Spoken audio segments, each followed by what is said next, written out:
Youngest IAS officer हैं, केवल 21 years की एज है। फर्स्ट अटेम्प्ट में उन्होंने अपना एग्जाम क्लियर किया है। ये जर्नी जो है ये हर एस्पिरेंट का सपना होता है। ये जो यंग जनरेशन है एस्पिरेंट्स की, उनको ये बताइए आपने अपनी तैयारी करी कैसे? When I graduate, मैं आपको बताता हूँ कि इन्होंने यूपीएससी जैसे परीक्षा को एक बार में कैसे क्रैक किया। दोस्तों, इनका नाम है आस्था सिंह एंड इनकी 1.5 घंटे की पूरी पॉडकास्ट है यूट्यूब पे। तो मैंने सोचा 1.5 घंटे ज़्यादा होंगे, लोगों को थोड़ा शॉर्ट तरीके में बताया जाए। ये वीडियो काफ़ी ज़्यादा इंटरेस्टिंग होने वाली है एंड काफ़ी ज़्यादा नॉलेजफुल होने वाली है। बस वीडियो को लास्ट तक देखते रहे, वो सारी चीज़ें मैं आपको बताऊंगा जो यूपीएससी के लिए बहुत ज़्यादा इंपॉर्टेंट होती है। सबसे पहले यूपीएससी परीक्षा के बारे में समझ लो ये कैसे होती है। देखिए, यूपीएससी की परीक्षा 3 चरणों में होती है। पहली जो होती है वो है प्रीलिम्स एंड दूसरा जो है वो मेंस एंड तीसरा है वो है इंटरव्यू। ठीक है, अब इसके बाद बात आती है कि यूपीएससी को क्रैक करने के लिए सही रणनीति क्या है। What is the right strategy to crack the UPSC. दोस्तों, जो सही रणनीति है वो है कि सिलेबस को अपना गुरु बना ले, यानी कि इसके सिलेबस को छाप कर अपने दीवार पर चिपका दीजिए एंड इसको अच्छे से कंठस्थ कर लीजिए, यानी याद कर लीजिए कि आपको क्या क्या पढ़ना है। सबसे पहले आपको ये क्लियर होना चाहिए कि हमको आखिर पढ़ना क्या है, कहाँ तक पढ़ना है।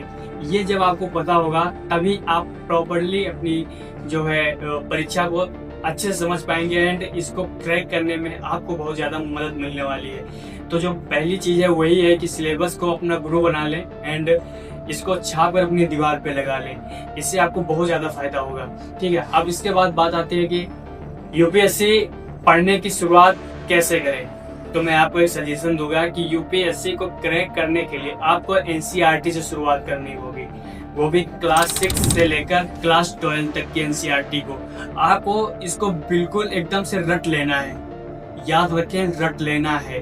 एनसीईआरटी अपने आप में एक बहुत ही अहम भूमिका निभाती है यूपीएससी में, क्योंकि इन्हीं सब चीज़ों से एनसीईआरटी से ही हमारी नींव मजबूत होती है। याद रखना, अगर आप एनसीईआरटी नहीं पढ़ते हो तो आप कितनी भी कोशिश कर लो, 1 नंबर 2 नंबर 3 नंबर ये लगा ही रहेगा। आप क्रैक ही नहीं कर पाओगे, कहीं 1 नंबर से बाहर, 2 नंबर से बाहर या 3 नंबर से बाहर ये हो सकता है। इसीलिए सबसे पहले इसको समझने से पहले यूपीएससी को क्रैक करने के लिए आपको एनसीईआरटी से शुरुआत करनी पड़ेगी, वो भी क्लास 6 to 12 तक। अब इसके बाद बात आती है कि टाइम मैनेजमेंट।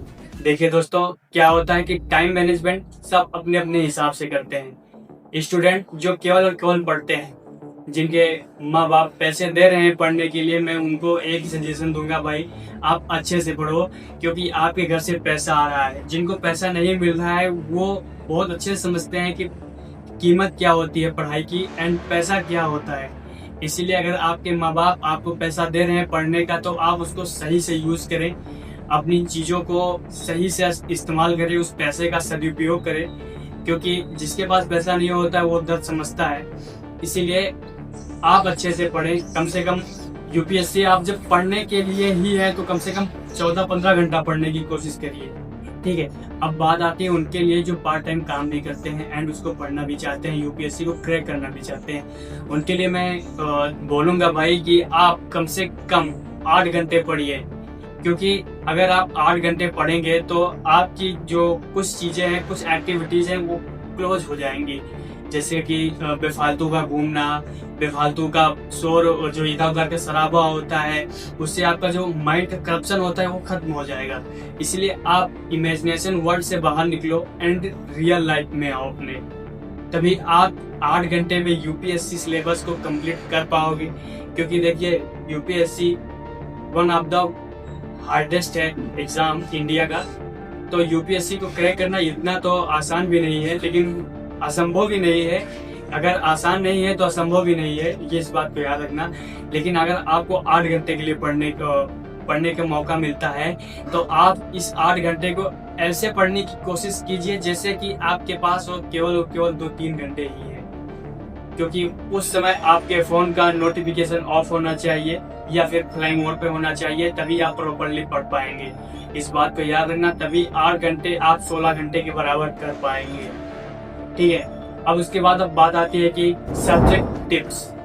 देखिए, कुछ लोग क्या होते हैं कि बिना चीजों को समझे इधर से उधर बस पढ़ते रहते हैं, उनको पढ़ने से मतलब है। देखिए, आपको अगर सब्जेक्ट को अच्छे से पढ़ना है तो सबसे पहले आप अपनी कोर सब्जेक्ट को मजबूत करो, यानी इतिहास, भूगोल, राज व्यवस्था, पॉलिटिक्स, इन सब चीजों को अच्छे से पढ़ो, क्योंकि ये तुम्हारे कोर सब्जेक्ट हैं।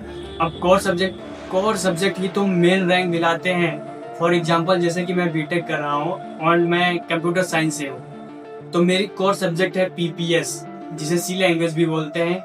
एंड अब फर्स्ट ईयर की है, अभी मैं परसुइंग फर्स्ट ईयर हूँ, और उसके बाद अब आएगी मेरी सेकेंड ईयर में मिलेगा मेरे को पाइथन। तो ये मेरे दो हैं जो कोर सब्जेक्ट हैं। इन सब के अलावा सब कुछ होता है, फिजिक्स, केमिस्ट्री, मैथ भी होती है, बट वो कोर सब्जेक्ट नहीं होती है कंप्यूटर साइंस के लिए। एंड अभी इसी तरह क्या है कि अभी हमारा सी लैंग्वेज था कोर सब्जेक्ट फर्स्ट ईयर में, अब सेकेंड ईयर में हमको जो है कोर सब्जेक्ट मिलेगा पाइथन। इसी तरह इतिहास, भूगोल, पॉलिटिक्स, ये सब आपकी कोर सब्जेक्ट हैं, इसको याद रखना। कोर सब्जेक्ट को आप जितना मजबूत करोगे, जितनी कोर सब्जेक्ट में पकड़ बनाओगे, आपको रैंक उतनी अच्छी मिलेगी, आपका स्कोर उतना ज्यादा अप होगा, इस बात को याद रखना। खैर, इन सब के बाद अब बात आती है कि करंट अफेयर को कैसे पढ़े। देखिए दोस्तों, करंट अफेयर को पढ़ना कोई मुश्किल बात नहीं है, इसको आप इजीली पढ़ सकते हैं। देखिए, अगर आप फोन यूजर हैं, सोशल मीडिया यूजर हैं, यानी कि इंस्टाग्राम चलाते हैं, तो वहाँ पे अच्छे अच्छे न्यूज़ चैनल्स को फॉलो कीजिए। एंड उसके बाद अगर फेसबुक आप चलाते हैं तो वहाँ भी ऐसे ही सेम चीज़ कीजिए। अगर आप यूट्यूब चलाते हैं तो आपको तो पता ही होगा कि कौन से यूट्यूबर क्या कर रहे हैं इस वक्त, एंड वो कैसी वीडियो बना रहे हैं। मेरे ज्ञान में जो यूट्यूबर आ रहा है मैं आपको बता दूं, जैसे कि और ध्रुव राठी हो गए, एंड कई क्रिएटर हैं जो कि करंट अफेयर से रिलेटेड चीजें डालते हैं। इनको आप फॉलो कीजिए, देन आपको चीजें देखना कि आपको कितनी आसान लगेगी। अगर आप इन सब चीजों को नहीं कर पाते हैं, या फिर आपको वीडियोस देखना पसंद नहीं है, लॉन्ग टाइप की वीडियो देखना पसंद नहीं है, तो आप ऐसा करिए कि आप व्हाट्सएप अपना खोल लीजिए एंड वहाँ पे सर्च कीजिए करंट अफेयर। आपको कई सारे चैनल मिल जाएंगे, उसमें से 2 से 3 आपको चैनल ज्वाइन कर लेने हैं, आपको सारा अपडेट डे बाई डे मिलता रहेगा। ठीक है, आपका इससे करंट अफेयर बिल्कुल रेडी हो जाएगा। एंड देखिए, क्या होता है कि जब आप पढ़ना स्टार्ट कर देते हैं करंट अफेयर्स को, तो आप पिछला वाला भी रिवीजन करते जाएंगे। इससे आपका क्या होगा कि जो इतिहास, भूगोल है, इन सब चीजें कहीं ना कहीं लिंक होता है। तो आपको मैं प्रेफर करूंगा कि आप अपना करंट अफेयर्स मजबूत करें, क्योंकि जब चीजें पुरानी हो जाती हैं वही इतिहास हो जाती है। इसीलिए आप पुरान मत बनो, आप नए बनने की कोशिश करो, क्योंकि जो चीजें पुरानी हो गई वो इतिहास हो गया, इस बात को याद रखना। अब उसके बाद बात आती है कि ऑप्शनल सब्जेक्ट का चुनाव कैसे करें। देखिए, ऑप्शनल सब्जेक्ट आप उसको चुनिए जिसमें आपको अच्छे से नॉलेज हो। यानी कि जैसे मैं अपने आप को एक एग्जांपल देता हूँ कि मेरे को इंग्लिश आती है, अच्छी खासी इंग्लिश आती है, तो मैं ऑप्शनल सब्जेक्ट में इंग्लिश को चुनूंगा। क्यों? क्योंकि मेरे को पता है कि मेरे को इंग्लिश आती है। अब जो चीज़ आपको आती होती है वो आपको इंटरेस्टिंग लगने लगती है, तो आपको वो सब्जेक्ट और ज़्यादा याद आने लगती है, क्योंकि उस सब्जेक्ट से आपका जी नहीं भरता है, आप इस प्रकार से कहें कि उबते नहीं है। तो इसीलिए आपके लिए बेहतर होगा कि आप उस सब्जेक्ट को चुने जो आपको अच्छे स्कोर भी दिला सके और आपको वो आती भी हो और आपको इंटरेस्टिंग लगे, याद रखना। अब उसके बाद अब बात आती है कि रिवीजन कैसे करें। देखिए, इम्पोर्टेंस आप रिवीजन को आप समझिए। आप जब कभी अकेले हो या फिर ये अपने आप को फ्री करना सीखें। पहले बात तो ये हुई कि आप अपने आप को फ्री करना सीखें। जब आप अकेले हो तो 1 से 1.5 घंटे के लिए अपने फोन को फ्लाइट मोड पे डाल दीजिए। कोई भी एसएमएस, कोई भी नोटिफिकेशन कोशिश करना कि आपको आपके रिकॉल से हटा ना पाए। आप अकेले में बैठो और आपने जितना भी कुछ पढ़ा है उसको आप रिकॉल करो, क्योंकि बिना रिकॉल के, बिना रिवीजन के आपका पढ़ा लिखा हुआ ऐसे बह जाएगा जैसे कि पानी बह जाता है, याद रखना। इसलिए इम्पोर्टेंस ऑफ रिवीजन को आप समझो। जितना आप चीजों को अच्छे से समझेंगे, चीजें आपकी उतनी ज्यादा सॉल्व होती जाएंगी, याद रखना। अब उसके बाद बात आती है कि mock test and answer writing. Mock test को आप सीरियसली लीजिए बिल्कुल भी, एंड इसकी इतनी परफेक्ट तैयारी कीजिए कि शायद जिसका आपने कभी ना किया हो। ये नहीं कि अगर आपकी राइटिंग बनती हो या ना बनती हो, आप लिखने की स्पीड इम्प्रूव करें। मैं अपनी कहानी बताता हूँ, मेरी राइटिंग अच्छी खासी बनती थी बट मेरे पे स्पीड नहीं थी, तो मैं स्कोर कम कर पाया। लेकिन जब वही बीटेक में सेम चीज मेरे साथ हुआ, तो मैंने वो जो होता है सेशनल, मैंने सेशनल दिया, तो मैं लिखने के लिए मैं पिछड़ जाता था, तो मेरे नंबर कम आए। मैंने सोचा कि अब ये गलती पेपर में नहीं करूंगा। मैंने ट्राई किया एंड अपनी स्पीड को बूस्ट किया विद इन द 2 वीक्स। अपनी राइटिंग को बूस्ट किया, मेरे को रिजल्ट भी काफी अच्छा मिला। मेरा 8 का CGPA बना है, जो कि अपने आप में बढ़िया होता है। इसीलिए आपसे मैं कहता हूँ, आप अपने mock test and answer writing को इतना फास्ट कर लीजिए कि आपको बस लगे कि यही आखिरी क्वेश्चन है, यही हमारा लास्ट घंटा है, यही हमारा लास्ट मिनट है जिसे मेरे को कंप्लीट करना है। इतनी स्पीड होनी चाहिए आपकी कि देखने वाला दंग हो जाना चाहिए कि भाई इतनी स्पीड। तो बोलोगे आप प्रैक्टिस, जितना प्रैक्टिस करोगे चीजें आपकी उतनी ज्यादा क्लियर हो जाएंगी। सारा खेल प्रैक्टिस का है, याद रखना। अब खैर इन सब के बात आती है कि चीजों को एक जैसा कैसे चलने दे। देखिए, आपके अंदर जैसे डेडिकेशन नहीं होगा तब तक आप चीजों को सही से ला ही नहीं सकते, सही ट्रैक पर ला ही नहीं सकते।